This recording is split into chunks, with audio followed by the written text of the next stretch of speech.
Master, Master, Jesus our Master. ஓயாமல் அவருக்கே நாம் உழைப்போம். ஓடி ஓடி உற்சாகமாய் உழைத்திடுவோம். ஆடு பாடி இயேசுவை துதித்திடுவோம். ஓடி ஓடி உற்சாகமாய் உழைத்திடுவோம். ஆடி பாடி இயேசுவை துதித்திடுவோம். Super super Jesus super. எல்லாரும் கொண்டாடி பாடுவோம். Amen, amen. Master, Master, Jesus our Master. ஓயாமல் அவருக்கே நாம் உழைப்போம். Super super Jesus super. எல்லாரும் கொண்டாடி பாடுவோம். Master master Jesus master. ஓயாமல் அவருக்கே நாம் உழைப்போம். கரங்களை தட்டுவோம். அப்பா நாமத்தை மகிமைப்படுத்துவோம்.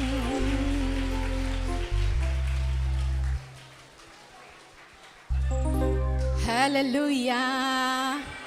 சந்தோஷமா இருக்கிறீங்களா? ஹல்லேலூயா. தேவனை ஆராதிக்க போகிறோம்.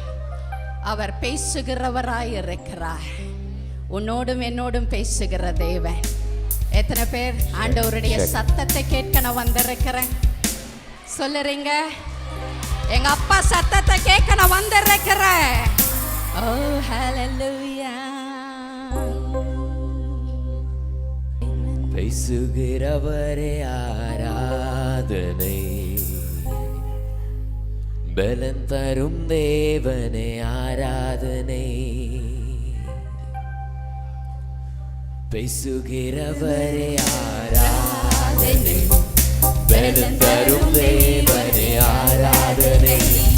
பேசுகிறவரே ஆராதனை, பலன் தரும் தேவனே ஆராதனை.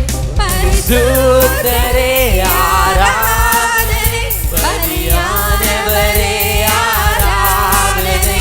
பரிசுத்தரே ஆராதனை, பரியானவரே ஆராதனை. ஆராதனை. ஹல்லேலூயா. எல்லாரும் கரங்களை அசைப்போம். ஆராதனை, ஆராதனை உமக்கே. ஆராதனை, ஆராதனை, ஆராதனை, ஆராதனை உமக்கே. ஜீவ அப்பமே ஆராதனை, ஜீவ வழியே ஆராதனை. ஜீவ அப்பமே உமக்கு ஆராதனை ஆண்டவரே. ஜீவ வழியே ஆராதனை.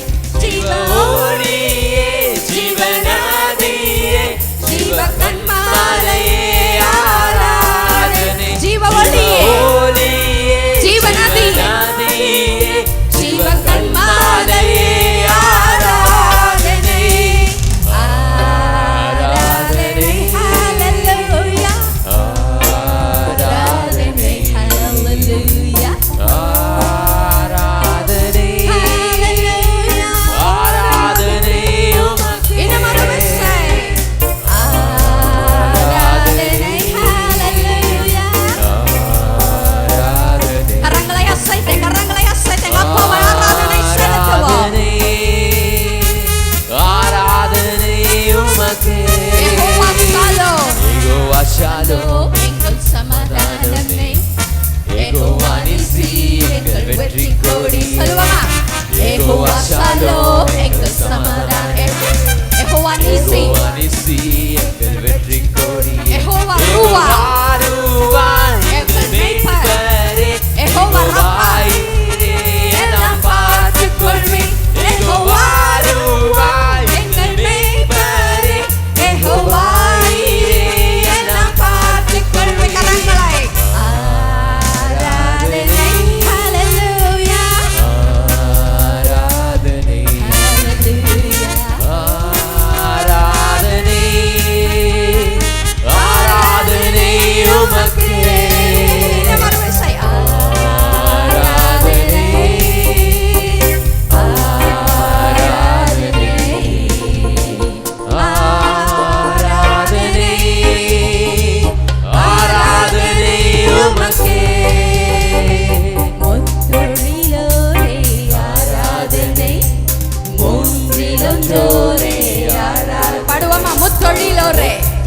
பெரியோரே மூன்றில் ஒன்றோரே மூன்றில் ஒன்றோரே ஆதி அந்தமாய் ஆதி அந்தமே அல்பா ஒமேகாவே பரிசுத்த ஆவியே உம்மை நாங்கள் ஆராதிக்கிறோம் ஆண்டவரே. ஆதி அந்தமே அல்பா ஒமேகாவே பரிசுத்த ஆவியே ஆராதனை செலுத்தும்படியாய் நாங்கள் வந்திருக்கிறோம். ஆராதனை ஆராதனை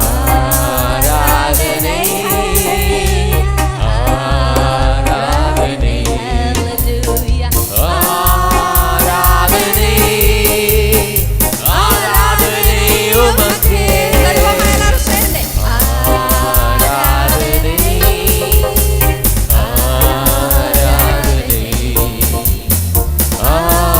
ஆராதனை ஆராதனை ஆராதனை உமக்கே. வானத்துக்கு நேராக கரங்களை உயர்த்தி ஆராதனை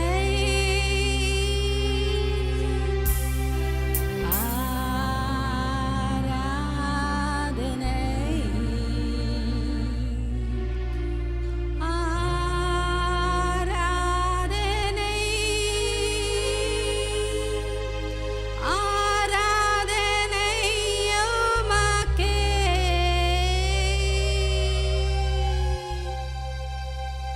பேசுகிறவரே உமக்கு நாங்கள் ஆராதனை செலுத்துகிறோம். பலனை கொடுப்பவரும் எங்கள் வாழ்க்கையின் பலனாய் அரணாய் கோட்டையாய் நிற்பவரே உம்மை நாங்கள் ஆராதிக்கிறோம் ஆண்டவரே. நீர் பேசுகிற தேவன் அல்லவா, எங்களோடு கூட பேசுங்க. உங்கள் சத்தத்தை கொண்டு எங்களோடு இடைப்படுங்க. இயேசுவின் நாமத்தில் ஜெபிக்கிறோம் பிதாவே, ஆமென். யோவேல் எழுதின புஸ்தகம் தீர்க்க தரிசன புஸ்தகம் 2வது அதிகாரம் 28வது வசனத்தில் இப்படியாய் சொல்லப்பட்டிருக்கின்றது. மாம்சமான யாவர் மேலும் என் ஆவியை ஊற்றுவேன். கரங்களை தட்டுவோமா? மாம்சமான யாவர் மேலும் என் ஆவியை நான் ஊற்றுவேன் என்று சொல்லி ஒரு வாக்குத்தத்தமான செய்தி உங்களுக்கு கொடுக்கப்பட்டிருக்கின்றது. ஒரு வாக்குத்தத்தம் கொடுத்திருக்கிறார் தேவன். உங்களுக்கும் எனக்கும் ஒரு வாக்குத்தத்தத்தை தீர்க்கதரிசியாகிய யோவேல் மூலமாய் அவர் கொடுத்திருக்கிறார். என்ன வாக்குத்தத்தம்? மாம்சமான யாவர் மேலும் நீ மாம்சத்துல நீ இருப்பாயே, ஆனால் உன்மேல கர்த்தருடைய ஆவியானவர் ஊற்றப்படுவார். அல்லேலூயா. மாம்சமான யாவர் மேலும் என் ஆவியை ஊற்றுவேன். தேவன் கொடுத்த வாக்குத்தத்தம் அது உண்மையுள்ளது, சத்தியம் உள்ளது. வாக்கு கொடுத்தவர் வாக்கு மாறாதவர். அவர் பொய் சொல்லுகிறதற்கு அவர் மனுபுத்திரன் அல்ல. உங்களை போல என்ன போல பொய் சொல்லுகிற ஒரு மனுஷன் நம்முடைய தேவன் கிடையாது. அவர் சொன்னா அவர் செய்வார். மாம்சமான யாவர் மேலும் என் ஆவியை ஊற்றுவேன். ஒருவேளை இந்த காலை வேளையில் நீங்கள் வந்திருக்கலாம், எனக்குள்ள பரிசுத்த ஆவியானவரின் அபிஷேகத்தை நான் இன்னும் பெற்றுக்கொள்ளவில்லை, இன்னும் அவருடைய வரங்களினால நான் எழும்பவில்லை, அலங்கரிக்கப்படவில்லை, அவருடைய அபிஷேகம் எனக்குள்ள காணப்படாமல் இருக்கிறது. ஆயினும் நான் அபிஷேகத்தை நான் விரும்புகிறேன். பரிசுத்த ஆவியானவர் எனக்குள்ள வந்து வாசம் பண்ணுவாரா என்று சொல்லி ஒரு கேள்விக்குறியோடு நீங்கள் இந்த காலை வேளையில் வந்திருக்கலாம். ஆனால் வேதம் சொல்லுகிறது உன்மேல ஆவியை ஊற்றுவேன் என்று சொல்லி. மாம்சமான உன்மேல கர்த்தருடைய ஆவி இந்த வேளையில ஊற்றப்படும்படியாக கர்த்தருடைய வார்த்தை இந்த நாளில் தொனித்துக் கொண்டிருக்கிறது. யோவான் ஸ்நானன் இயேசு கிறிஸ்துவை குறித்து ஒரு சாட்சி சொல்லுகிறார். எடுத்துக்கொள்ளுங்க. மத்தேயு 3வது அதிகாரம் 11வது வசனத்தின் பிற்பகுதியில இப்படியாய் சொல்லப்பட்டிருக்கின்றது. எனக்கு பின் வருகிறவரோ என்னிலும் வல்லவராய் இருக்கிறார். அவருடைய பாதரட்சைகளை சுமக்கிறதற்கு நான் பாத்திரன் அல்ல. அவர் பரிசுத்த ஆவியினாலும் அக்கினியினாலும் உங்களுக்கு ஞான ஸ்நானம் கொடுப்பார். இயேசு கிறிஸ்துவை குறித்து யோவான் ஸ்நானகன் சொல்லுகிறதான சாட்சி, எனக்கு பின்னாடி ஒருத்தர் வர போறாரு, அவர் என்னை காட்டிலும் மென்மையானவர், என்னை காட்டிலும் வல்லவர், அவர் செருப்பை கூட தூக்குகிறதற்கு நான் பாத்திரன் அல்ல, ஆனால் அவர் வரும் பொழுது அவர் பரிசுத்த ஆவியினாலும் அக்னியினாலும் உங்களுக்கு ஞான ஸ்நானம் கொடுப்பார் என்று சொல்லி மெய்யான ஒரு சாட்சியை கர்த்தருடைய ஆவியை கொண்ட யோவான் ஸ்நானன் சொல்லுகிறதாய், தீர்க்க தரிசனமாய் சொல்லுகிறதாய் இந்த வேளையில் பார்ப்போம். இப்பொழுது ஒரு வாக்குத்தத்தம் கொடுக்கப்பட்டிருக்கிறது ஒரு தீர்க்க தரிசியை கொண்டு யோவேல் புஸ்தகத்தில். அதே நேரத்தில் இயேசு கிறிஸ்துவுடைய காலத்தில் யோவான் ஸ்நானகன் என்கின்ற ஒரு மனிதனினால அந்த தீர்க்க தரிசனம் உறுதியாக்கப்படும்படியாக ஒரு சாட்சியும் நமக்கு சொல்லப்பட்டிருக்கின்றது. இப்பொழுது இது இனிமேல் இது நம்முடைய கரத்தில் தான் இருக்குது. சாட்சியை சொன்ன யோவான் ஸ்நானகன் சொன்ன வார்த்தைகளை நாம் கவனிக்க வேண்டும். தீர்க்க தரிசியாகிய யோவேலை கொண்டு தேவன் சொன்ன வார்த்தைகளை நாம் நன்கு கவனிக்க வேண்டும். இந்த வார்த்தைகளை நாம் சுதந்தரித்துக் கொள்ள வேண்டும். அல்லேலூயா. உங்களுக்கு ஒரு வாக்கு கொடுக்கப்பட்டிருக்கிறது, மாம்சமான உன் மேல ஆவியை ஊற்றுவேன் என்று சொல்லி அதற்கு ஒரு சாட்சியும் கொடுக்கப்பட்டிருக்கின்றது. இப்பொழுது நீயும் நானும் அதை சுதந்தரித்துக் கொள்ள வேண்டும். என் மேல மாம்சத்தில் கர்த்தருடைய ஆவி ஊற்றப்பட போகிறது. நான் பரிசுத்த ஆவியின் அபிஷேகத்தினாலும் அவருடைய வல்லமையினாலும் நான் நிரப்பப்பட போகிறேன் என்று சொல்லி அந்த வாக்குத்தத்தத்தை நீங்களும் நானும் என்ன செய்யணும்? சுதந்தரித்துக் கொள்ளணும், எடுத்துக் கொள்ளணும். அந்த வாக்குத்தத்தத்தை நமக்கு உரிமையாக்கி கொள்ளுவோமே, ஆனால் அந்த வாக்குத்தத்தம் நிறைவேறுகிறது மிக மிக அதிசீக்கிரமாய் இருக்கிறது. ஹல்லேலூயா. ஆண்டவராகிய இயேசு கிறிஸ்து அக்னியினாலும் பரிசுத்த ஆவியினாலும் ஞான ஸ்நானம் கொடுப்பாரா? நல்லா கவனிக்கணும். 2 காரியத்தை சொல்லி இருக்கிறார்கள். அக்னியினால கர்த்தர் ஞான ஸ்நானம் கொடுக்க போறாரா, பரிசுத்த ஆவியினால ஞான ஸ்நானம் கொடுக்க போகிறாரா? 2 காரியம் சொல்லப்பட்டிருக்கின்றது. அக்னியினாலும் பரிசுத்த ஆவியினாலும் இயேசு கிறிஸ்து நமக்கு ஞான ஸ்நானத்தை கொடுக்க போகிறார். கர்த்தர் நமக்கு கொடுக்க போகிறார் என்று சொல்லி பார்க்கின்றோம். ஏன் இங்கு 2 காரியத்தை சொல்லப்பட்டிருக்கிறது பார்ப்போம். பரிசுத்த ஆவியின் அபிஷேகம் ஒரு மனிதனுக்குள்ள வருகிற வேளையில பரிசுத்த ஆவியின் அபிஷேகத்தை நான் பெற்றுக்கொண்டேன் என்று சொல்லி எந்த ஒரு மனுஷியும் சொல்வானே, ஆனால் அந்த பரிசுத்த ஆவியின் அபிஷேகம் அந்த மகனுக்குள்ள கடந்து வருகிற வேளையில அந்த அபிஷேகம் அந்த மகனை நிரப்புகிறது. ஆனால் அக்னி, பரிசுத்த ஆவியானவரின் அக்னியின் அபிஷேகம் ஒரு மகனுக்குள்ள கடந்து வரும் பொழுது அந்த மகனை, அந்த மனிதனை அந்த பரிசுத்த அக்னி எழுப்புகின்றது. இதுதான் வித்தியாசம். பரிசுத்த ஆவியானவர் ஒரு மனுஷனுக்குள்ள வந்து அவர் நிரப்புகிறார். He fills him by the Holy Spirit's anointing. அவருடைய பரிசுத்த ஆவியானவரின் அபிஷேகத்தினால் அவரை நிரப்புகின்றார். ஆனால் அக்னி, பரிசுத்த ஆவியானவர் ஒரு அக்னியாய் ஒரு மனிதனுக்குள்ள இறங்குவாரே, ஆனால் அந்த மனிதனை, அந்த பரிசுத்த அக்னி அந்த மனிதனை எழுப்புதல் மிகுந்த ஒரு பாத்திரமாக மாற்றுகின்றது. உங்களுக்குள்ள பரிசுத்த ஆவியானவரின் அபிஷேகமோ, பரிசுத்த ஆவியானவரின் அக்னி அபிஷேகமோ நிரப்பப்பட வேண்டியது. உங்களை தட்டி எழுப்புவதற்கு இந்த அக்னி அபிஷேகம் ஒரு போதுமானதாய் காணப்படுகிறது. எத்தனை பேருக்கு இன்றைக்கு சொல்லுவீங்க, எனக்குள்ள அக்னி அபிஷேகம் வேணும்? பரிசுத்த ஆவியானவரின் அபிஷேகம் மாத்திரம் அல்ல, அவருடைய அக்னியின் அபிஷேகம் எனக்குள்ள வேண்டும் என்று சொல்லி பார்க்கிறோம். அநேக நேரத்தில் அக்னி அபிஷேகம் என்று சொல்லும் பொழுது தவறான கருத்துக்களை அநேக விசுவாசிகள் வைத்திருக்கிறாங்க.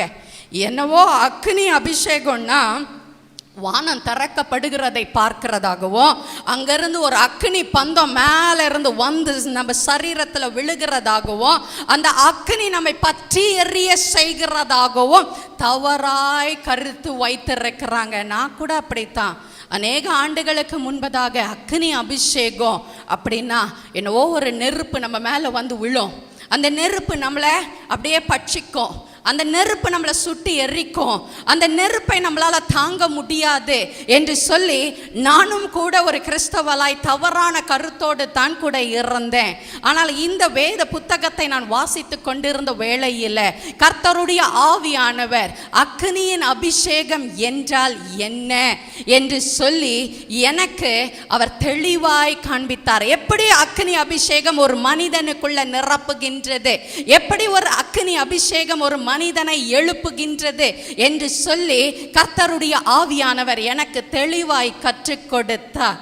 பாருங்க, இயேசு கிறிஸ்து அவரை போல நம்மை இருக்க வேண்டும் என்று விரும்புகிறார். இயேசு சொல்லுகிறாரு, என்னை போல நீங்களும் இருக்க வேண்டும் என்று அவர் விரும்புகிறார். அவருடைய சாயலிலே, கர்த்தரின் சாயலிலே உருவாக்கப்பட்டிருக்கிறோம். ஏன்?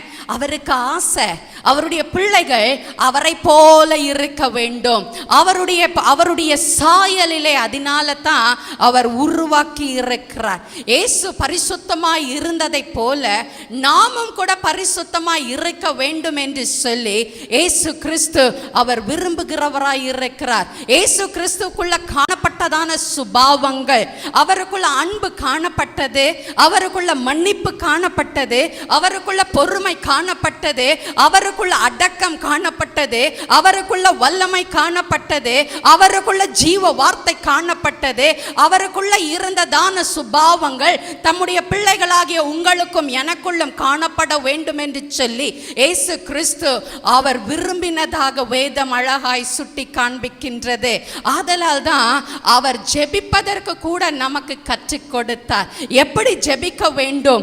பரலோகத்தில் இருக்கிற என் பிதாவே என்று சொல்லி இயேசு கிறிஸ்து ஒரு மாதிரியை நமக்கு வைத்து போனார். அவர் எப்படி வாழ்ந்தாரோ அப்படியே நாமும் வாழ வேண்டும் என்று சொல்லி, எப்படி அவர் ஜெபித்தாரோ அப்படியே நாமும் ஜெபிக்க வேண்டும் என்று சொல்லி, எப்படியாக அவர் ஞானஸ்நானத்தை பெற்றாரோ அப்படியே நாமும் கூட முழுகி ஞானஸ்நானத்தை பெற்றுக்கொள்ள வேண்டும் என்று சொல்லி ஒரு முன் மாதிரியை இயேசு கிறிஸ்து நமக்கு முன்பதாக வைத்துவிட்டு அவர் பரலோக ராஜ்யத்திற்குள்ள அவர் எழும்பி போனார்.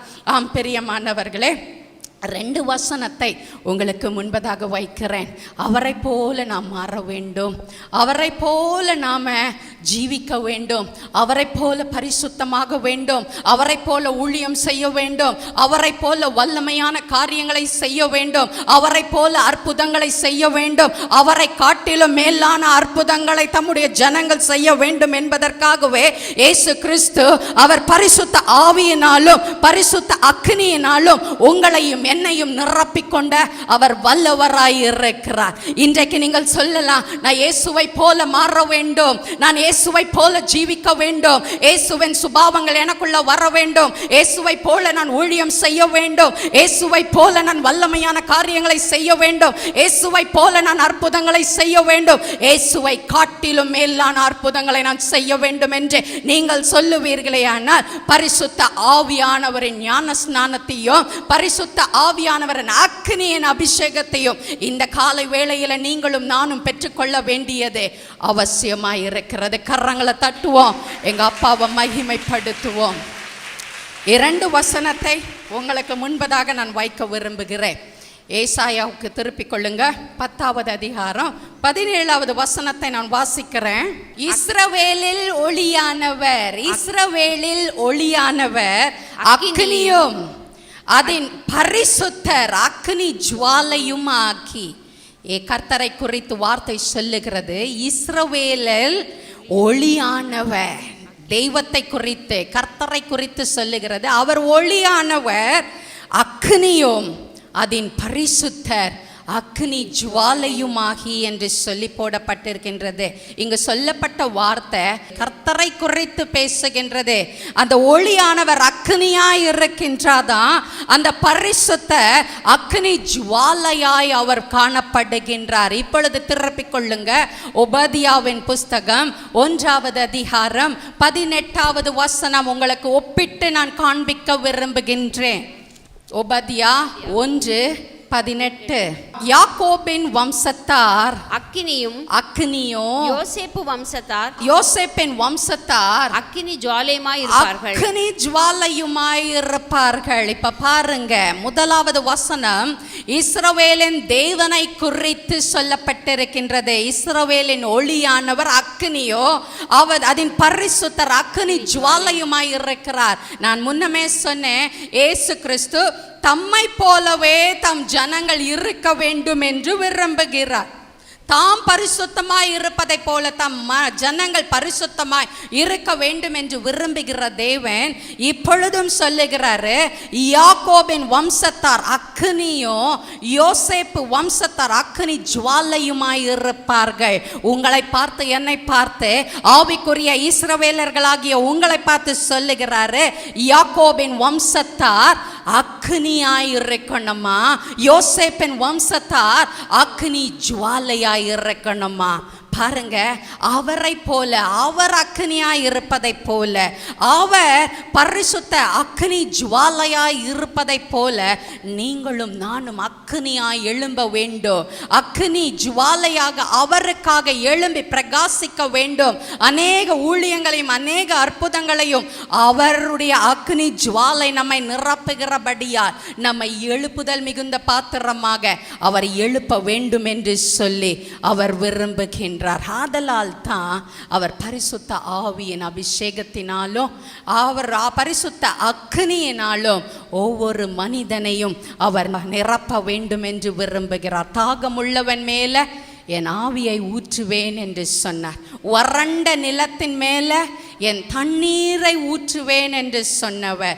இன்றைக்கு நீங்கள் தாகத்தோடு ஒருவேளை வந்திருப்பீர்களே, ஆனால் எனக்குள்ள பரிசுத்த ஆவியானவரின் அபிஷேகம் நிரப்பப்பட வேண்டும், எனக்குள்ள அக்னியினால நான் கொழுந்து விட்டு எரிய வேண்டும், எழும்ப வேண்டும், என் கர்த்தருக்காய் நான் எழும்ப வேண்டும், என் தேசத்திற்காய் நான் எழும்ப வேண்டும், என் சமுதாய ஜனங்களுக்காய் நான் எழும்ப வேண்டும், என் இனத்தாருக்காய் நான் எழும்ப வேண்டும் என்று சொல்லி நீங்கள் எழுப்புதல் மிகுந்த பாத்திரமாய் நீங்கள் மாற வேண்டும் என்று சொல்லி இந்த முகாமுக்கு நீங்கள் வந்திருப்பீர்களே, ஆனால் கர்த்தர் சொல்லுகிறாரு, வாஞ்சையுள்ள உன் மேல, தாகமுள்ள உன் மேல என்னுடைய ஆவியை நான் ஊற்றுவேன் என்று சொல்லுகிறார். எத்தனை பேருக்கு இந்த ஆவியின் அபிஷேகம் வேணும்?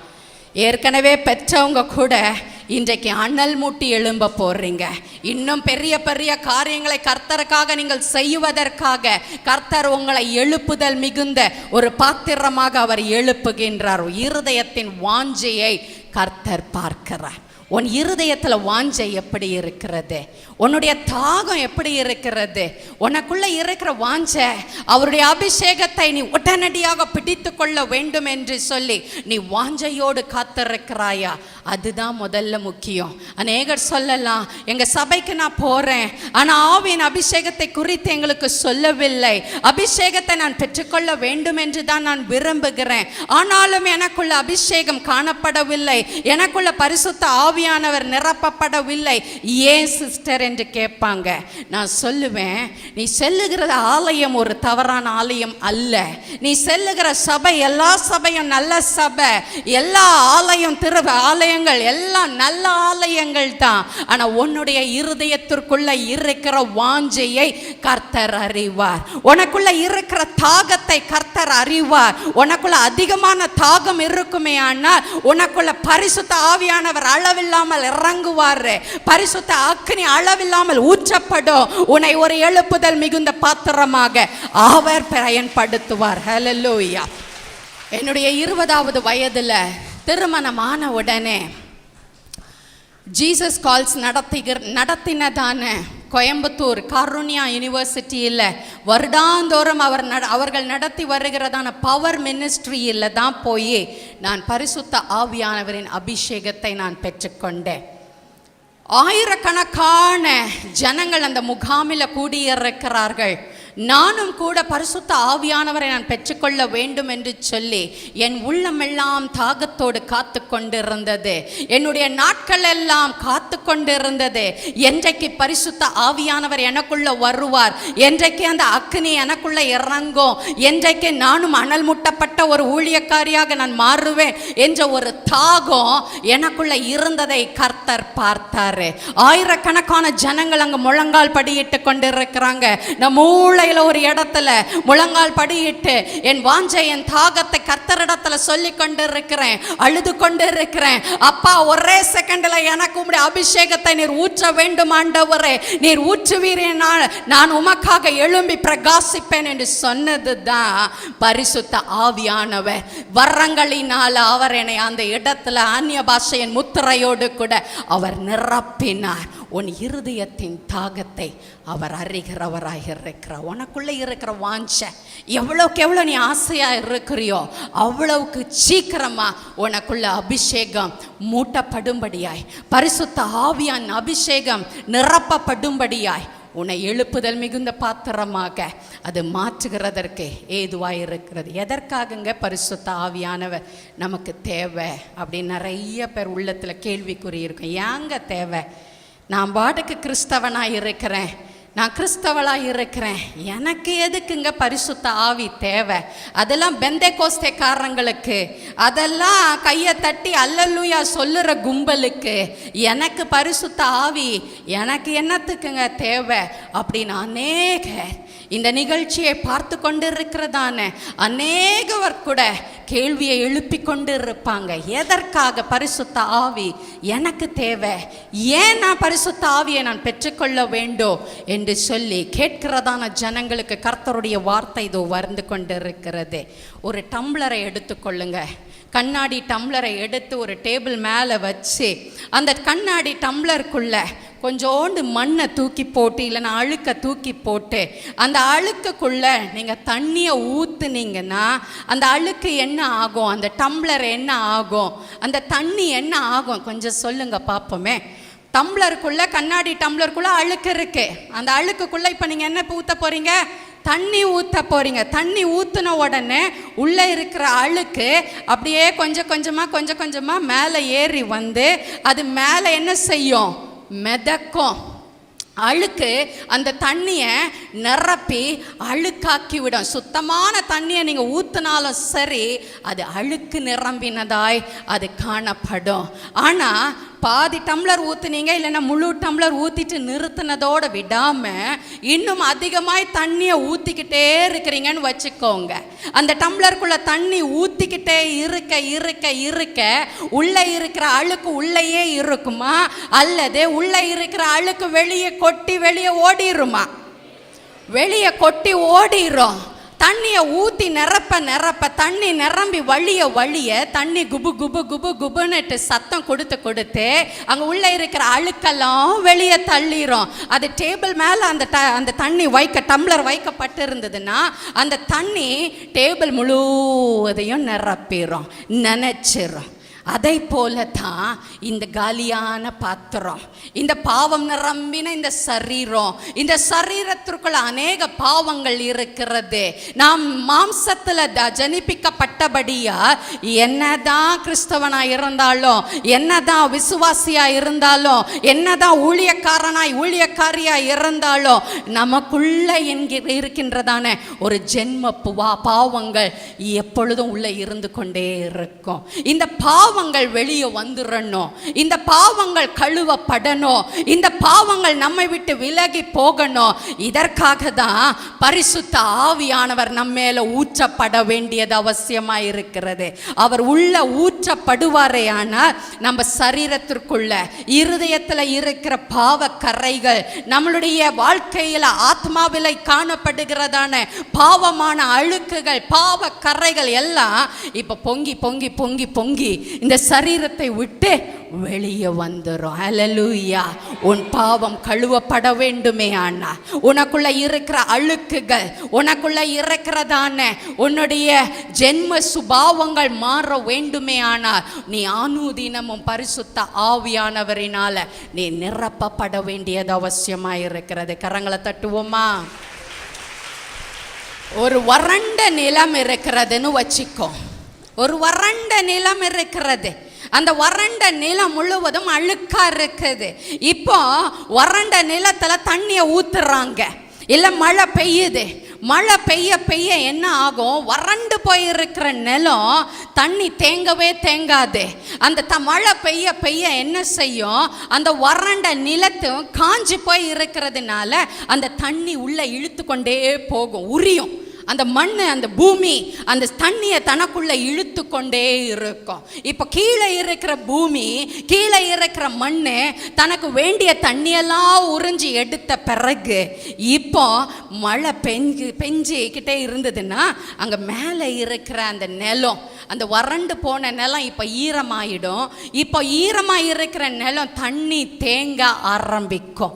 மழை நின்றுட்டுன்னு வச்சுக்கோங்க. மழை நின்று போச்சு, நல்ல மழை பெஞ்சுது, வறண்ட நிலத்தை, காஞ்ச நிலத்தை ஈரமாக்கிச்சு. ஈரமான நிலம் இப்போ தண்ணீர் தேங்குகிற ஒரு நிலமாய் மாறிட்டு, தண்ணீர் தடாகமான ஒரு நிலமாய் மாறிவிட்டது. இப்பொழுது மழை நின்று போச்சு.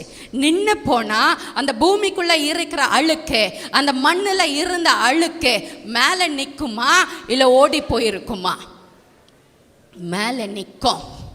அழுக்கு அந்த தண்ணி போக போக போக இப்போ அழுக்கு மேலே மிதந்துக்கிட்டு இருக்கும். தண்ணிக்கு மேலே அந்த அழுக்கு மிதந்துக்கிட்டு இருக்கும். நம்மளுடைய வாழ்க்கையிலும் பரிசுத்த ஆவியானவர் ஊற்றப்பட்டு இருந்த போதிலும் நமக்குள்ளே இருக்கிற பாவம் ஒருவேளை வெளியே வருகிறதற்கு முயற்சி செய்து அது வெளியே வர தயாராக இருக்கும். ஆனாலும் பரிசுத்த ஆவியின் அபிஷேகத்தை பெற்றுக்கொண்ட நாம் அனுதினமும் அனல் மூட்டப்படவில்லையானால், அனுதினமும் அபிஷேகத்தில் நிரப்பப்படவே இல்லையானால், அனுதினமும் பரிசுத்த ஆவியானவருடைய அபிஷேகமும் அக்னியும் நமக்குள்ள ஊற்றப்படவில்லை ஆனால் இந்த அழுக்கு ஒரு அளவுக்கு தான் வெளியே வரும். மீதியான அழுக்கு, மீதியான பாவம், மீதியான காரியங்கள் நம் சரீரத்தில், நம் ஆத்மாவில், நம் இருதயத்தில், நம் சிந்தனையில், நம் செயல்களில் அது ஒட்டிக்கொண்டே இருக்கும். இதுக்கு தான் ஒவ்வொரு வரையும் ஒவ்வொரு சபை போதகர்கள் சொல்லுவாங்க, ஊழியர்கள் சொல்லுவாங்க, அநேக எழுப்புதல் மிகுந்த கூட்டங்களுக்கு போங்க, அநேக சுவிசேஷ கூட்டங்களுக்கு போங்க, அநேக ஆராதனைகளில் கலந்து கொள்ளுங்க. ஆவியின் அபிஷேகத்தினால நீங்கள் அனுதினமும் நிரப்பப்பட வேண்டும். உங்களுடைய ஜெப அறையில் நீங்கள் போய் ஜெபிக்கிற வேளையில் சாதாரணமான ஜெபத்தை ஜெபித்து விட்டு வெளியே வருகிறதற்கும் ஆவியின் அபிஷேகத்தினால மறுபடியும் மறுபடியும் நீங்கள் நிரப்பப்படுகிறதற்கும் வித்தியாசம் அதிகமாய் உண்டு. அதிகமான ஆவியின் அபிஷேகம் உங்களுக்குள்ள கடந்து வர வர அந்த அழுக்கு உங்க இடத்துல நிற்கவே நிற்காது. அந்த பாவ கரைகள் உங்கள் இருதயத்திலும் சிந்தனையிலும் எண்ணங்களிலும் செயல்களிலும் காணப்படாது. உங்க நாவு பொய்ய பேசாது, உங்க கையை களவு செய்யாது, உங்க காலு பாவத்துக்குள்ள கடந்து நடந்து போகாது. ஏன்னா ஆவியின் அபிஷேகத்தை நீங்க பெற்றுக்கொண்டே இருக்கிறீங்க, நிரம்பிக் கொண்டே இருக்கிறீங்க, அது பொங்கி வழிந்து கொண்டே இருக்கிறது.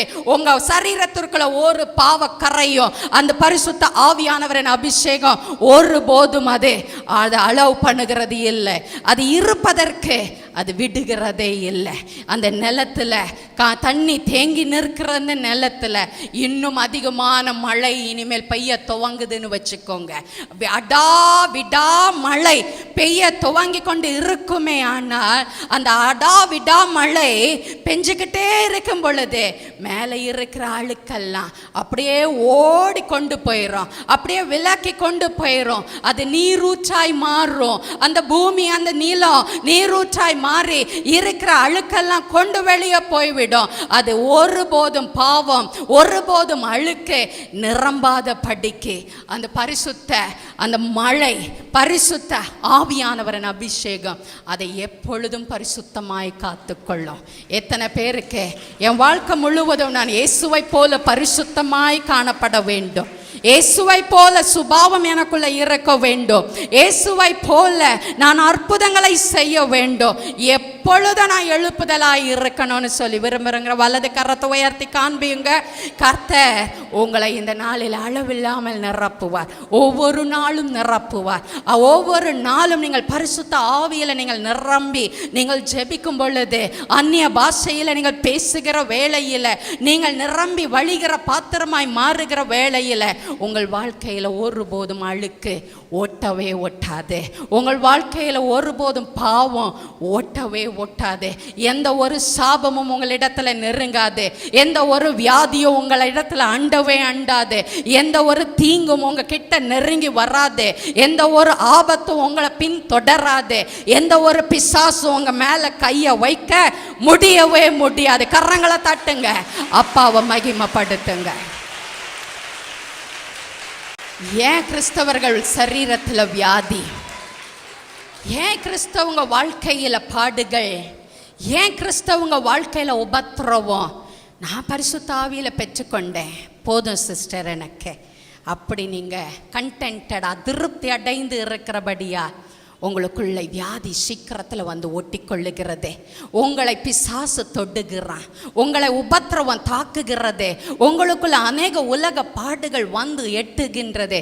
ஆனால் ஒவ்வொரு நாளும் பரிசுத்த ஆவியின் அபிஷேகத்தாலும் அக்னியினாலும் நீங்கள் நிரப்பப்பட்டு கொண்டே இருப்பீர்களே. ஆனால் கர்த்தர் ஒருபோதும் வியாதியை உங்ககிட்ட கொண்டே வர மாட்டார். பிசாசு ஒருபோதும் உங்ககிட்ட வியாதியை கொண்டு வரவே மாட்டார். ஏன்னா பரிசுத்த ஆவியானவர் நிரம்பிக் கொண்டே இருக்கிறார். உனக்குள்ள அக்னி ஊற்றப்பட்டு கொண்டே இருக்கிறது. உனக்குள்ள ஜீவ தண்ணீர் ஊற்றப்பட்டு கொண்டே இருக்கிறது. உனக்குள்ள இயேசு கிறிஸ்து வாசம் பண்ணி கொண்டே இருக்கிறார். உனக்குள்ள பரிசுத்த ஆவியானவர் அவர் நிரம்பி கொண்டே இருக்கிறபடியால் எந்த ஒரு தீங்கும் உன்னை அணுகாது. எந்த ஒரு பிசாசும் உன்னை தொட முடியாது. எந்த ஒரு ஆபத்தும் உனக்கு நேரிடாதபடி உனக்குள்ள இருக்கிறதான அந்த பரிசுத்த ஆவியானவர் உன்னை காத்து கொள்ளுகிறவராய், உன்னை பாதுகாக்கிறவராய், உன்னை எழுப்புகிறவராய், உன்னை பயன்படுத்துகிறவராய், உன்னை சுகத்தோடும் ஆரோக்கியத்தோடும் அவர் உன்னை காத்து கொள்ளுகிறவராய் அவர் காணப்படுகிறார். ஹல்லேலூயா, ஹல்லேலூயா. பாவ வாழ்க்கை வெளியே போகிறதற்கு பரிசுத்த ஆவியின் அபிஷேகம் உங்களுக்கு தேவை. இதான் முதல் காரியம். ரெண்டாவது ஒரு காரியம் எடுத்துக்கொள்ளுங்க. அப்போஸ்தலர் 5வது அதிகாரத்தில் 3வது 4வது வசனத்தில் அனனியாவை குறித்து பேதுரு சொல்லுகிறதான வார்த்தையை பார்ப்போம். அனனியாவே, அனனியாவே, நிலத்தின் கிரயத்தில் ஒரு பங்கை வஞ்சித்து வைத்து, நிலத்தின் கிரயத்தில் ஒரு பங்கை நீ வஞ்சித்து வைத்து பரிசுத்த ஆவியினிடத்தில் பொய் சொல்லும்படி, பரிசுத்த ஆவியின் இடத்துல நீ பொய் சொல்லும்படி சாத்தான் உன் இருதயத்தை நிரப்பினது என்ன? சாத்தான் உன் இருதயத்தை நிரப்பினது என்ன? அதிகமாய் பாருங்க, பரிசுத்த ஆவியானவரும் நம்மோடு கூட பேசுவார். கர்த்தர் நம்மோடு கூட அதிகமாய் பேசுவார். அதே நேரத்தில் பிசாசும் நம்ம கூட அதிகமாய் பேசுவார். எத்தனை பேர் அதை உணர்ந்திருக்கிறீங்க? ஆனால் எது ஆண்டவருடைய சத்தம், எது பிசாசுடைய சத்தம்னுட்டு நமக்கு அநேக நேரத்தில் தெரியாமல் போயிடுது.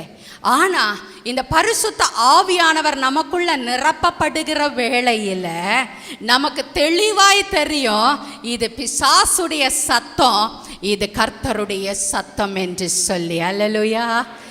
சத்தம் நல்லது எது, தீமை எது என்பதை பகுத்தறிகிறதற்கு பரிசுத்த ஆவியானவர் நமக்கு தேவையா இருக்கிறாரு. எத்தனை பேர் இப்போ சொல்லுவீங்க, என் வாழ்க்கையில் எது நல்லது எது கெட்டது, நான் எதை செய்யணும் எது செய்யக்கூடாதுன்னுட்டு இதுவரைக்கும் எனக்கு தெரியாமல் இருந்துச்சு. ஆனால் இனிமேல் நான் பரிசுத்த ஆவியில் நான் நிரப்பப்படுகிற வேளையில் பரிசுத்த ஆவியானவர் எனக்கு கற்றுக் கொடுப்பார். இதை செய்யன்னு சொல்லுவார், இதை செய்யாதன்னு சொல்லுவார். இது நல்லதுன்னு சொல்லி கொடுப்பாரு, இது நல்லது இல்லை தீமை என்று அவர் சொல்லி கொடுப்பார். ஒரு கடைக்கு நான் எங்கள் அப்பாவோடு கடந்து சென்றேன், ஒரு 5-6 ஆண்டுகளுக்கு முன்பதாக. அப்பொழுது பரிசுத்த ஆவியானவர் என்னோடு கூட பேசிக்கொண்டே இருக்கிறார். சொன்னாரு, இந்த கடைக்குள்ள போகிறேன் நான். அந்த கடைக்குள்ள அநேக சாமியார் பொம்மைகள் காணப்பட்டது. அநேக கொட்டாங்குச்சியில அது டிசைன் பண்ணி ஒரு சாமியாரை தாடி வச்சிருக்கிறத மாதிரியும் குடும்பி வச்சிருக்கிறத மாதிரியும் பொம்மை இருந்துச்சு. எனக்கு கலை பொருள்னா ரொம்ப பிடிக்கும். எது அழகா இருந்தாலும் வாங்கணும்னு ஆசைப்படுவேன். அப்போ எங்க அப்பா கிட்ட சொல்லுறேன், அப்பா நான் அந்த பக்கம் சாமியார் பொம்மையை நான் வாங்கிட்டு போய் என் பிள்ளைங்களுக்கு நான் கொடுத்து அந்த பிள்ளைங்களை அதே மாதிரி ஒரு தேங்காய் மூடியை எடுத்து நான் செய்ய வைக்க போகிறேன். அப்போ பரிசுத்த ஆவியானவர் எனக்குள்ள சொல்லுறாரு, அந்த பொம்மையை போய் தொடாத, அந்த பொம்மையை போய் தொடாத, அதுக்குள்ளே பிசாசு இருக்கு, அந்த பொம்மையை போய் தொடாதன்னு என்னோட கூட பேசுகிறாரு. நான் சொன்னேன், தேங்காய் மூடிக்குள்ளே போய் எங்கே பிசாசு வரும் ஆண்டவரை, சும்மா தேங்காய் மூடி தானே, நான் அதை எடுத்து அதை பார்த்துடுறேன் ஆண்டவரேன்னு சொல்கிறேன். அப்போ சொல்கிறாரு ஆண்டவர் என்னோட, பரிசுத்த ஆவியானவர் சொல்லுறாரு, இல்லை இல்லை எடுக்காத, தொடாத, அது பிசாசு அடங்கி இருக்கிறது சொல்லுறாரு. நான் சும்மா தானே எடுத்து பார்க்குறேன் சொல்லிட்டு எடுத்து பார்த்தேன். அப்புறம் சொல்கிறாரு, வாங்கிடாத, பார்த்ததோட சரி வச்சிருன்றாரு, வாங்கிடாதன்றாரு. நம்ம தான் கீழ்ப்படிவோமா கீழ்ப்படிய மாட்டோமா? நம்ம தான் மனுஷியாச்சே, கீழ்ப்படிய மாட்டோமே. இல்லை ஆண்டவரை, பொம்மை ரொம்ப அழகாக இருக்குது, கம்மி ரேட்டு தான், நான் வாங்கிட்டு போய் என் பிள்ளைங்க கிட்ட காண்பிச்சுட்டு அது மாதிரி ஒரு பொம்மையை செஞ்சுட்டு நான் போய் குப்பை தொட்டியில் டபாருன்னு போட்டு விட்டுறேன் அப்படின்னு சொன்னேன். ஆண்டவர் இல்லை வாங்காதேன்னு மறுபடியும் என்னோடு கூட பேசினார். பாழா போன மனுஷி, அந்த தேங்காய் மூடிய நான் வாங்கிட்டு வந்தேன். வாங்கிட்டு கதவுக்கு கிட்ட வரேன், அந்த கதவு கிட்ட வரேன். அப்பொழுது பரிசுத்த ஆவியானவர் மறுபடியும் சொல்லுறாரு, இந்த கதவு வழியா நீ போகாத, உனக்கு ஆபத்தை காத்து கொண்டு இருக்கிறது. உன் காரு பின்னாடி நின்று கொண்டு இருக்கிறது, உன் காருக்கு பின்னாடி ஒரு டோர் இருக்குது, அந்த டோர் வழியா நீ கதவு வழியா வெளியே போன்னு சொன்னாரு. நான் அந்த வழியா போக மாட்டேன் ஆண்டவரே, நான் பின்னாடி வழியெல்லாம் போக மாட்டேன், நான் முன்னாடி வச்ச காலை முன்னாடி தான் போவேன், நான் வழிய பின்னாடி போகவே மாட்டேன்னு நான் ஒரு ஸ்டைலாக நான் சொல்லிட்டு முன்னாடி கதவு வழியா வெளியே போனேன். கர்த்தர் நல்லது எது என்று எனக்கு எச்சரித்து கொண்டே இருந்தார். ஆனால் நான் நல்லதை கேட்காதபடி தீமையானதுக்கு வழியாகவே நான் போனேன். காலை எடுத்து வெளியே வச்சுட்டு எங்கள் அப்பாவை ஒரு ஓரமாக நில்லுங்கப்பா, நான் போய் காரை எடுத்துட்டு வந்துடுறேன்னு சொல்லிட்டு போகிறேன். வெளியே போய் நின்னது தான், 2 எட்டை எடுத்து வச்சது தான், பின்னாடி இருந்து யாரோ வந்து பெடரில் ஒரு அடி டமாருன்னு இந்த கழுத்துக்கு மேலே வந்து ஒரு அடி பட்டாருன்னு கொடுத்ததை நான் உணர்ந்தேன். அடித்தது மாதிரி இருந்தது. பின்னாடி திரும்பி பார்க்குறேன், பின்னாடி யாரும் இல்லை, அந்த ரோடு காலியாக இருக்கிறது. மத்தியான நேரமாக இருந்தபடியால் அந்த மவுண்ட் ரோடு காலியாக இருக்குது, ஒருவரே இல்லை. ஆனால் யாரோ என்னை அடித்தாங்க, யாரோ ஒருவர் என்னை எத்தனை மாதிரி இருந்தது. திரும்பி பார்த்த பிறகு முன்னாடி பார்த்துட்டு 10 அடி தூரம் ஓடுறேன். என்னை அறியாமல் என்னை அடித்த வேகம் என்னை 10 அடி தூரம் தள்ளி போய் அதில் போய் டமாரன கீழே முகம் குப்புற கீழே விழுந்து தலையிலிருந்து உச்சந்தலையில் இந்த உள்ளங்கால் வரையிலும் சரீரம் முழுவதும் அடி, முகம் பூரா அடி, எல்லா இடமும் இரத்த காயத்தோட மயங்கி போய் விழுந்தேன். ஏன் இதை சொல்லுறேன்? நல்லது எது கெட்டது எது என்று பரிசுத்த ஆவியானவர் நம்மோடு கூட பேசுகிறதற்கு பரிசுத்த ஆவியின் அபிஷேகம் நமக்கு அதிகமாய் தேவைப்படுகிறது.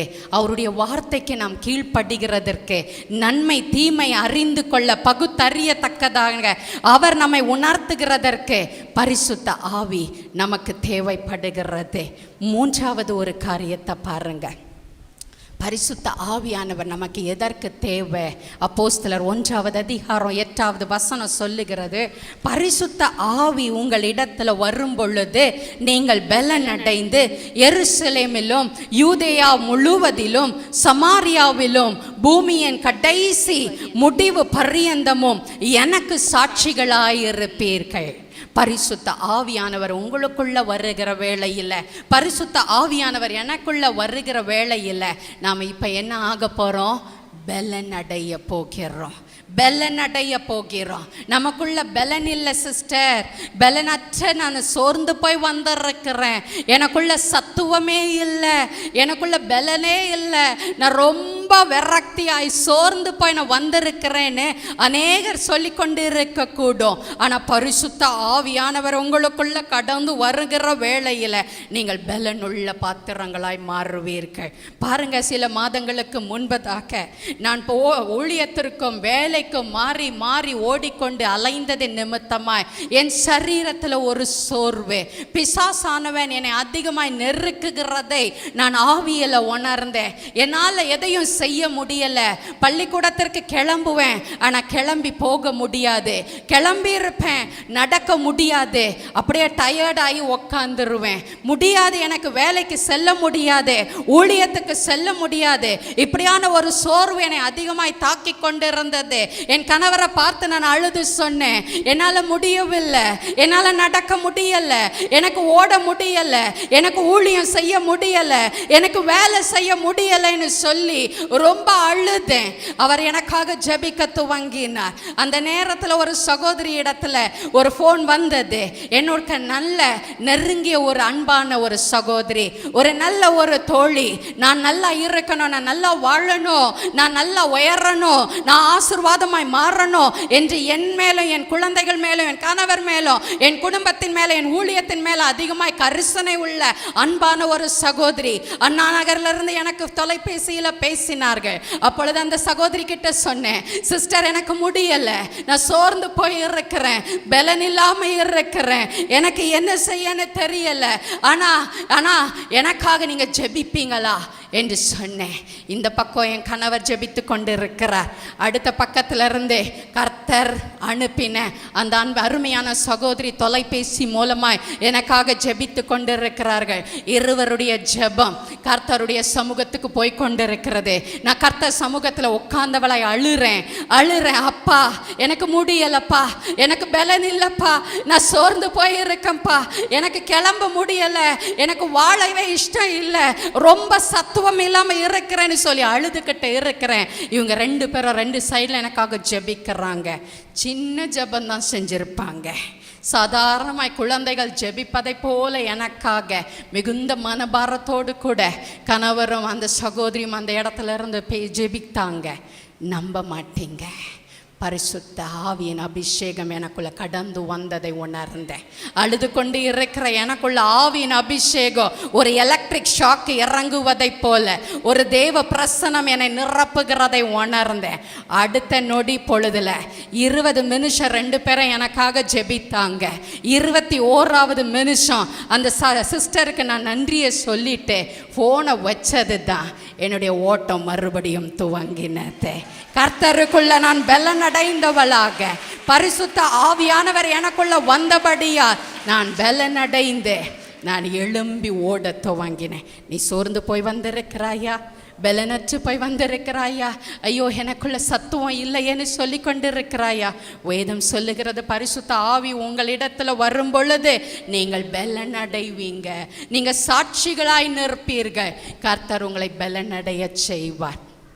4வது ஒரு காரியம், பரிசுத்த ஆவி உங்களுக்குள்ள வருகிற வேலையில் பாருங்க, மார்க் எழுதின சுவிசேஷம், மத்தேயு எழுதின சுவிசேஷம், யோவான் எழுதின சுவிசேஷம், லூக்கா எழுதின சுவிசேஷம், வேதம் சொல்லுகிறது, இந்த 4 சுவிசேஷத்திலையும் வேதம் சொல்லுகிறது, இயேசு கிறிஸ்து அவர் மூழ்கி தண்ணீருக்குள்ள மூழ்கி அவர் ஞான ஸ்நானத்தை எடுத்து அவர் வெளியே வந்த பொழுது வானம் திறக்கப்பட்டதாகவும் கர்த்தருடைய ஆவியானவர் அவர் மேல புறாவை போல இறங்கினதாக வேதம் அழகாய் சொல்லுகிறது. பரிசுத்த ஆவியானவர் இயேசு கிறிஸ்துக்குள்ள கடந்து வந்த பிறகு இயேசு கிறிஸ்து வல்லமையான ஊழியங்களை அவர் செய்தார். வல்லமையான ஊழியங்களை அவர் செய்தார் என்று சொல்லி பார்க்கிறோம். உனக்குள்ள வல்லமையான ஊழியங்களை நீ செய்ய வேண்டும் என்று வாஞ்சிக்கிறியா? அநேக வியாதியஸ்தர்களை தொட்டா சுகமாகணும்னு நீ விரும்புகிறியா? அநேக கண் தெரியாதவங்களை தொட்ட உடனே அவங்க கண் பார்வை அடையணும்னு விரும்புகிறியா? ஒரு வல்லமையான தீர்க்கதரிசியாய் நான் மாற வேண்டும், ஒரு வல்லமையான ஊழியக்காரனாய் நான் மாற வேண்டும், வல்லமையான பாத்திரமாய் நான் மாற வேண்டும் என்று சொல்லி கர்த்தாவே நான் எழும்ப வேண்டும் என்று சொல்லி நீ விரும்புவாயே. ஆனால் பரிசுத்த ஆவியின் அபிஷேகத்தால் நீ நிரப்பப்பட வேண்டியது அவசியமாக இருக்கிறது. எத்தனை பேருக்கு இந்த ஆசை? வல்லமையாய் நான் எழும்பணும். இப்போ நம்ம எல்லாரும் எழுந்திருச்சு நிற்க போகிறோம். கர்த்தருடைய ஆவியானவர் உங்களுக்குள்ள கடந்து வரும் பொழுது நீங்கள் பெலன் அடைந்து வல்லமையான ஊழியங்களை செய்ய போகிறீர்கள். வல்லமையான காரியங்களை செய்ய போகிறீங்க. வல்லமையான ஊழியங்களை நீங்கள் பெலன் கொள்ள போகிறீங்க. சோர்ந்து போயிருக்கலாம், பெலன் இல்லை, நடக்க முடியலை, கையை தூக்க முடியலை, ஐயோ என்னால் ஒரு காரியத்தையும் செய்ய முடியலை, என் சரீரத்தை என்னால் சுமக்க முடியலைன்னு நீ சொல்லி கொண்டு இருக்கிறாயா. ஆனால் தேவ பெலன் உனக்குள்ள கடந்து வர போகிறது. தேவ வல்லமை இப்பொழுது உனக்குள்ள கடந்து வர போகிறது. தேவ ஆவியானவர் எனக்குள்ள இப்பொழுது ஓ ரானா ஷாபாரானா ஷீலா தூரி மாகாராபால ரீதாரபாஷாலா. ஹல்லேலூயா, ஹல்லேலூயா, ஹல்லேலூயா, ஹல்லேலூயா. தேவன் உங்கள் மேல ஊற்ற போகிறாரு, தன் ஆவியை ஊற்ற போகிறாரு, இப்பொழுது ஊற்ற போகிறாரு. நீ பெற்றுக்கொள்ள ஆயத்தமாயிருக்கிறியா? அபிஷேகத்தினால நான் நிரம்ப போகிறேன், அக்கினியினால நான் எழும்ப போகிறேன், ஒரு அக்கினி மயமான எழுப்புதல் மிகுந்த பாத்திரமாக நான் மாற போகிறேன் என்று சொல்லி நீ விரும்புவாயானா இப்பொழுது நீ ஒப்புக்கொடு, ஒப்புக்கொடு, ஒப்புக்கொடு. உன்னை விட்டுக்கொடு, விட்டுக்கொடு, விட்டுக்கொடு. தேவ வல்லமை உனக்குள்ள இப்பொழுது கடந்து வரப்போகிறது. தூரானா ஷாதாரானா ஷாபராபா தூரி மாரானா ஷீபால ரீதோரா. கர்த்தர் கரங்களை தட்டு, கரங்களை தட்டு. அந்நிய பாஷையோட கூட தேவனை மகிமைப்படுத்து. ஓ பாபா ராபா ராபா ராபா ராஷா காபா ராபா ராபா தூரி பால ராதா ராதா ராதா பாலா. ஓ ஷாபா ராபா ஷாபா ராபா ராபா ராபா ராபா தூரா பால ராதா ரானா ஷாபா ராபா ல ராதா ராபா ஷேபா தி ராகாபில ரீதா ராபால ரீரா பால ராஷா. எந்த நாவியை தேற்றிடுவீரே எந்தன் வாழ்விலே, ஊற்றிடுவீரே எந்தன் ஆவியை, தேற்றிடுவீரே எந்தன் வாழ்விலே. தாகமுள்ளவன் மேல் உமது ஆவியை ஊற்றுவீரே, ஆனந்த தைலத்தால் அபிஷேகம் செய்யுமே. தாகமுள்ளவன் மேல் உமது ஆவியை ஊற்றுவீரே, ஆனந்த தைலத்தால் அபிஷேகம் செய்யுமே. ஆராதனை, ஆராதனை, அபிஷேகநாதருக்கு ஆராதனை, ஆராதனை, ஆராதனை, அபிஷேகநாதருக்கு ஆராதனை. ஊற்றிடுவீரே உந்தன் ஆவியை, ஏற்றிடுவீரே உந்தன் வாழ்விலே, ஊற்றிடுவீரே உந்தன் ஆவியை, ஏற்றிடுவீரே எந்தன் வாழ்விலே.